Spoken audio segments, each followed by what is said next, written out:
પાટણ જિલ્લાના સમી તાલુકાના અનવરપુરા ગામ ખાતે મહિલાને પીવાના પાણી માટે વલખા મારવા પડી રહ્યા છે।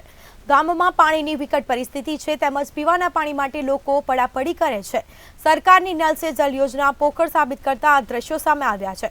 સમી તાલુકાના અનવરપુરા ગામમાં જ્યાં પીવાના પાણીની વિકટ પરિસ્થિતિની નિર્માણ જોવા મળી રહ્યું છે ત્યારે મૂંગી બેસી રહેલી તંત્રની કામગીરી સામે અનેક સવાલો ઉઠવા પામ્યા છે। ગામમાં તળાવથી લઈને ખેતર અને કેનાલ સુધી ક્યાંય પાણી જોવા નહીં મળતા ગામ લોકો પરેશાન થયા છે। સતત 3 કલાક સુધી પાણીની રાહ જોઈને બેસી રહેલી મહિલાઓમાં ભારે રોષ જોવા મળ્યો છે અને મહિલાઓ પણ પરેશાન થઈ રહી છે।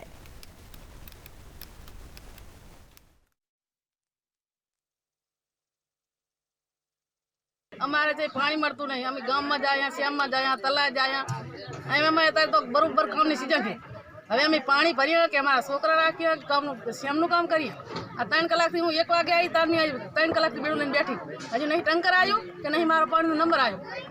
અને ભાજપ સરકાર એમ કે અમે વિકાસ કર્યો, વિકાસ તો ભલે કર્યો બાપ લે તમે હજુ ઘણો કરો, પણ અમારી રાત ફરિયાદ સાંભળો અને અમે પાણી નળ નહીં જોતો ખાલી ગામ પંચાયતનો બોર આલો કેનાલનું પાણી ઠામકોઈ આવતું નહીં, તલાઈ બધે ખાલી પડ્યા છે, ગામમાં ખાડા ખબૂચિયા જાય પાણીના નહીં, અમારે પાણી પીવાનું નહીં કે વાપરવાનું નહીં। આ બોર ખાલી 4 મહિના અમારા ગામમાં વપરાય તો બોરનું પાણી બંધ થશે એટલે ગામની વસ્તી જાકર વાપરવા જશે પાણી, ચાય પાણી આવતું નહીં તો અમારે પીવાનું શું? આખી ગામની વસ્તી રાડ